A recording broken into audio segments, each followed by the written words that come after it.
नमस्कार दोस्तों, अगर आपको ज़बरदस्त रिटर्न जनरेट करने हैं ना निप्पॉन मल्टी कैप से या फिर किसी भी फंड से, तो कुछ कंसेप्ट पता होना बहुत ज़रूरी है। स्टेबिलिटी का कंसेप्ट पता होना ज़रूरी है, कोर और सैटेलाइट का कंसेप्ट पता होना ज़रूरी है। तो हम इस वीडियो में निप्पॉन इंडिया मल्टी कैप का पूरा कंप्लीट रिव्यू भी करेंगे और साथ ही साथ आपको बताएंगे कि किस तरह से मैक्सिमाइज रिटर्न्स इनसे निकाल सकते हैं एक छोटी सी चीज़ करके। और वो छोटी सी चीज़ इतनी ज़्यादा डिफरेंस क्रिएट कर जाती है ना कि आप इससे कम इन रिटर्न देने वाले फंड में भी पैसा डालोगे ना तो ज़्यादा रिटर्न कमा पाओगे। लेकिन ये होगा कैसे, कुछ चीज़ें पता होनी चाहिए, क्योंकि सिर्फ और सिर्फ फंड के ऊपर नहीं होता कि वो आपको किस तरह का रिटर्न दे रहा है। ठीक है, होपफुली आप समझ गए होंगे। ज़्यादा टाइम वेस्ट नहीं करता, अब चलते हैं स्क्रीन पे और आपको दिखाता हूँ निप्पॉन इंडिया मल्टी कैप पिछले कुछ सालों में 10 सालों में कैसा परफॉर्म कर रहा है। यहाँ पे सबसे पहले अगर नज़र डाली जाए तो अगर मैं ग्रीन सर्कल्स पे नज़र डालूँ 2024, 23, 22, 21, उससे पहले 2 साल परफॉर्म नहीं किया, फिर उससे पहले 2 साल परफॉर्म किया, 2 साल नहीं किया, 1 साल किया,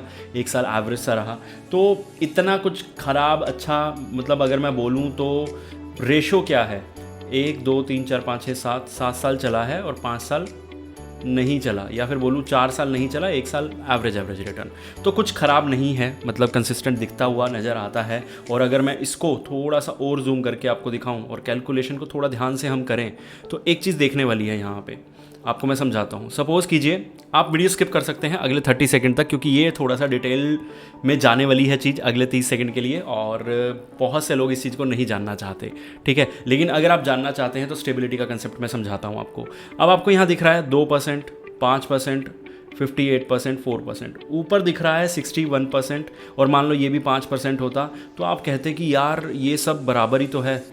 ठीक है, लेकिन अगर आप इन तीनों का कैलकुलेशन करेंगे तो, और यहाँ पे कैलकुलेशन करेंगे तो ये लास्ट में जो -6% आया ना और ये 2% आया, इसने इतना बड़ा डिफरेंस क्रिएट कर दिया कि यहाँ पे 1,65,000 रुपये और यहाँ 1,58,000 रुपये आपके इकट्ठे होते अगर हम 1 लाख रुपये यहाँ इन्वेस्ट करते तो ये कितनी बड़ी बात है कि 7,000 रुपये आप एक्स्ट्रा जनरेट कर पा रहे हैं कि अगर आपने इंडेक्स में ही पैसा डाल दिया तो। लेकिन अगर आप यहीं रुक जाते 3rd ईयर में तो यहाँ पे आपने 1,68,000 रुपये, ये आपने डाला 1,62,000 रुपये। अब ये चीज़ें कैसे पता लगेंगी, आपको कहाँ रुकना है, किस फंड से एग्जिट करना है, जो बहुत ज़्यादा इंपॉर्टेंट होता है, वो 2 चीज़ें से आपको पता लग सकती है। सबसे पहले आप नॉलेज गेन करो, हर फंड जो भी आपके पोर्टफोलियो में है उसका रिव्यू हर क्वार्टर में देखते रहो, बेशक हर महीने देखते रहो, कोई बड़ी बात नहीं है। 5 वीडियो आप देख सकते हैं, अगर आपके पोर्टफोलियो में 5 फंड है तो हर महीने देख सकते हैं, कोई दिक्कत नहीं है। और सबसे बड़ी बात, आप दूसरी चीज़ ये कर सकते हो, स्क्रीन पे आपको नंबर दिख रहा है, आप हमें कॉन्टैक्ट कर सकते हो, हमारे थ्रू इन्वेस्ट कर सकते हो, और ये चीज़ें हम आपके लिए करेंगे, टाइम टू टाइम गाइड करेंगे, जिससे आप एक्स्ट्रा रिटर्न्स जनरेट कर पाओ। और ये तो बहुत छोटा सा एग्जाम्पल था, बहुत बड़ी बड़ी चीज़ें हैं जो हो सकती हैं। और अगर मैं आपको कभी डिटेल में इसको और ज़्यादा बताऊँगा ना तो आपको ये पता लगेगा कि कहाँ, जहाँ आप 1 करोड़ बना रहे हो ना, वहाँ 1.5 पौने 2 करोड़ बन सकता है, थोड़े थोड़े चेंजेस करके, छोटे छोटे चेंजेस करके। लेकिन वो कभी और का टॉपिक है। अभी के लिए आपको लगता है कि आपको ज़रूरत है हमारी, तो स्क्रीन पे नंबर है, हम आपका पोर्टफोलियो मैनेज करेंगे। ठीक है, उसके अलावा वापस आ जाते हैं यहाँ पे Quant active, Nippon India multi cap, Mahindra Manulife, ICICI Prudential multi cap, इनको हम कंपेयर करने वाले हैं।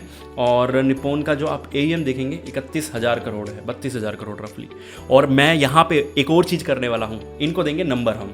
ठीक है, नंबर कैसे, यानी कि हम निप्पॉन इंडिया की बात कर रहे हैं तो निप्पॉन इंडिया को हम कुछ मार्क्स देते हुए चलेंगे। 3 मंथ्स में सबसे बढ़िया परफॉर्मर रहा है। 6 मंथ की अगर मैं बात करूं तो सेकंड बेस्ट, लास्ट 1 ईयर की बात करूं तो सेकंड बेस्ट, और 3 ईयर्स का टाइम होराइजन बेस्ट रहा है। और लॉन्ग टर्म में बेस्ट नहीं है, लॉन्ग टर्म में तीसरे नंबर पे यहाँ दिख रहा है, लेकिन टॉप में है हमेशा। ठीक है, तो ये तो है ट्रेलिंग रिटर्न्स, यहाँ दिखना बहुत आसान होता है। और ये फंड इस तरह का है कि बीच में इतने गजब के रिटर्न्स देता है ना कि आराम से ये दिख जाता है यहाँ पे हमें। ठीक है, उसके बाद आ जाते हैं रोलिंग रिटर्न्स वाली चीज़ पे। अब रोलिंग रिटर्न्स बहुत ज़्यादा इंपॉर्टेंट होते हैं, वो देख लेना, लेकिन उससे पहले भी कुछ इंपॉर्टेंट चीज़ें हैं, वो देखना जरूरी है। रेशोज़, अब यहाँ जिसका बीटा 1 से ऊपर है उस पर तो आप ट्रस्ट कर ही नहीं सकते, ये बहुत बड़ी चीज़ है। और यहाँ बीटा बाकी सबका 1 से कम है। ठीक है, स्टैंडर्ड डिविएशन सबका ठीक ही है, आईसीआईसीआई प्रूडेंशियल का थोड़ा सा बेटर है, लेकिन अल्फ़ा जो बहुत इंपॉर्टेंट है वो सबसे बढ़िया निप्पॉन का है।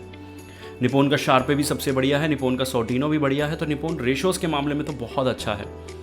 ट्रेलिंग रिटर्न्स अच्छे हैं, 2 मार्क्स मिलने चाहिए, 2 मार्क्स इसको यहाँ मिलने चाहिए, टोटल मिल गए 4 मार्क्स। ठीक है, और किस बेस पे हम 10 में से दे रहे हैं इसको वो भी मैं आपको आगे बताऊंगा।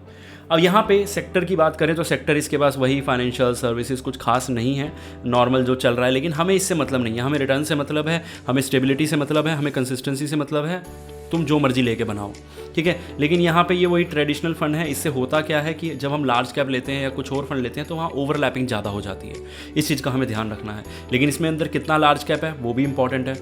अब टर्नओवर रेशो देखी जाए तो वो भी इसकी कम है, 26 है भाई। अब टर्नओवर रेशो 26 है तो मेरे हिसाब से तो ये बढ़िया है, आप कंपेयर करो बाकियों से। मल्टी कैप में 26 टर्नओवर रेशो होना अपने आप में एक बहुत अच्छी चीज़ है। थोड़ा सा अब नीचे जाएं। अब यहाँ पे मैंने आपको बताया कि इसने भाई इतना बढ़िया करा, महिंद्रा का टर्नओवर रेशो ख़राब है, ठीक है। निप्पॉन से अगर मैं कंपेयर करूँ तो निप्पॉन्स यहाँ पे सेक्टर वाइज थोड़ा सा निप्पॉन से बढ़िया है। रिटर्न्स लॉन्ग टर्म में बहुत अच्छे हैं महिंद्रा के रोलिंग रिटर्न्स काफ़ी अच्छे हैं। तो महिंद्रा एक अच्छा फंड है, बेशक उसमें कोई दो राय नहीं है। लेकिन हाँ, एक चीज़ मैं आपको बोलता हूँ कि अगर आप 1-1.5 साल के लिए फ़ंड ले रहे हैं, ठीक है, मान लो आप शॉर्ट टर्म के लिए ले रहे हो, आपको सैटेलाइट फ़ंड चाहिए, तो क्या आप इधर निप्पॉन के साथ जाएंगे या महिंद्रा मल्टी कैप के साथ जाएंगे? दोनों फंड मैंने आपको ऊपर दिखा दिए, दोनों ने रिटर्न्स अच्छे दिए हैं बराबर के। तो आप कहेंगे कि यार निप्पॉन एक्सपेंस रेशो 3 गुना ज़्यादा ले रहा है, यहाँ पे मेरे 300 रुपये लग रहे हैं, यहाँ मेरे लगभग 800 रुपये लग जाएंगे। तो मैं आपको ये कहूँगा कि ये आपकी जेब में कितना डालने वाला है और ये आपकी जेब में कितना डालने वाला है, ये बहुत इंपॉर्टेंट है। लॉन्ग टर्म की बात करें तो लॉन्ग टर्म में सब चीज़ों को बीट करता हुआ नज़र आया है, ठीक है। शॉर्ट टर्म में ये गैप बहुत बड़ा है, तो यहाँ तो नंबर मेज़र करने का फ़ायदा ही नहीं है। यहाँ मेज़र करूँ तो 1% से, सिर्फ 1% से अपनी कैटेगरी एवरेज को बीट किया है, लेकिन किया है 1 ईयर में भी अपनी कैटेगरी एवरेज को बीट करने से रह गया है, सॉरी 1 मंथ में। लेकिन ये 1 मंथ वाला नंबर कुछ वैल्यू नहीं रखता, 12 में से 2-4 महीने तो जाएंगे ही जाएंगे जो ख़राब जाएंगे। लॉन्ग टर्म में कैटेगरी एवरेज से 2 लाख रुपये ऊपर ही आपको बना के देगा, उसमें कोई दो राय नहीं है। आपका पैसा लगभग 4 गुना हो जाएगा, ठीक है। ट्रेलिंग रिटर्न्स की बात करें तो ट्रेलिंग रिटर्न्स इस फंड के कैटेगरी एवरेज से यहाँ ख़राब, यहाँ ख़राब, यहाँ अच्छे, यहाँ अच्छे, यहाँ अच्छे, यहाँ भी बढ़िया, यहाँ भी बढ़िया, लेकिन यहाँ ख़राब, सॉरी 1 मंथ वाले। लेकिन अगर मैं रोलिंग रिटर्न्स की बात करूँ जो बहुत ज़्यादा इंपॉर्टेंट होते हैं, तो एनी 1 ईयर का उठाएँ तो फंड मीडियन बहुत बढ़िया है।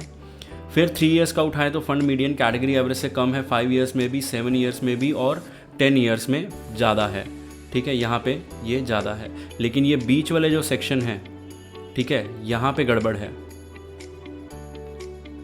तो ये एक प्रॉब्लमैटिक चीज़ है, ठीक है। नंबर ऑफ़ स्टॉक्स की बात करें तो 107 है, जो अच्छी बात है क्योंकि बहुत सारा इनके पास मल्टी कैप है तो बहुत सारे ऑप्शंस हैं, तो 107 कोई बड़ी बात नहीं है। 41% इन्होंने डाला हुआ है लार्ज कैप में, then 26% mid cap, 31% small cap, ठीक है। जो मतलब ये ऊपर नीचे हल्का फुल्का होता रहता है, इनके केस में बहुत ज़्यादा नहीं। सेक्टर भी बहुत ज़्यादा चेंज नहीं होते क्योंकि टर्नओवर रेशो उतना ज़्यादा है नहीं।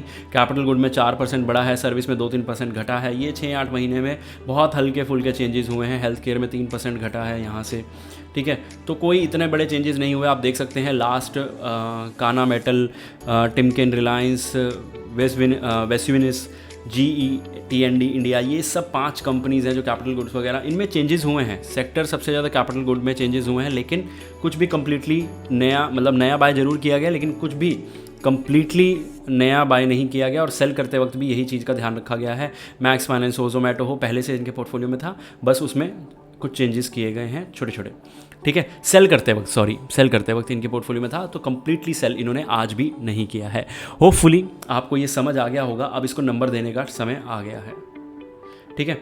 अब मैंने जो इसको नंबर दिए, कंसिस्टेंसी के 2 नंबर दिए, रेशो 2 नंबर, रोलिंग रिटर्न्स का कोई नंबर नहीं बनता इनका, ठीक है। सेक्टर अच्छा एलोकेशन है, थोड़ा सा और अच्छा हो सकता था, ठीक है, 1 नंबर, क्योंकि यहाँ पे ना ये हमें प्रॉब्लम क्रिएट करेगा सेक्टर वाइज। टर्नओवर रेशो बहुत अच्छा है, 1 से ज़्यादा नंबर देने की ज़रूरत नहीं है, मतलब इसको मैं दे ही 1 में से 1 रहा हूँ। सेक्टर को यहाँ पे इसको मैंने 2 नंबर इसके यहाँ काट लिए, 1 नंबर मैंने इसका यहाँ काट लिया, 3 नंबर तो ये डिडक्ट हो गए। बाकी एग्जिट लोड वगैरह अगर कुछ स्पेशल होता तो उसको आधा नंबर मिल जाता। इसका स्पेशल है SIP और लमसम अमाउंट, जो बहुत मिनिमम से मिनिमम आप कर सकते हो, जो एक अच्छी चीज़ है। 500 रुपये लमसम, 100 रुपये SIP, ये चीज़ हो जाती है इसके अंदर, जिस वजह से इसको हाफ मार्क्स एक्स्ट्रा। तो 6.5 इसने जो नंबर लिए हैं कुछ बुरे नहीं हैं। अगर आप एक सैटेलाइट फ़ंड ढूंढ रहे हैं तो ले सकते हैं। और सैटेलाइट क्यों? क्योंकि ये फ़ंड बहुत बुरी तरह से गिरता है तो हमारे रिटर्न्स को वाइप आउट करता है। ये इसके अंदर एक प्रॉब्लम रहती है, जिस वजह से लॉन्ग टर्म में अगर आप इसमें SIP करते रहोगे तो वो वाले रिटर्न्स नहीं निकलेंगे जो इसके नंबर्स दिखते हैं। उन नंबर्स पे मत जाया करो। होपफुली आपको वीडियो अच्छी लगी होगी। इस तरह के इंटरेस्टिंग वीडियोज़ के लिए हमें फॉलो करें। मिलते हैं अगली वीडियो में।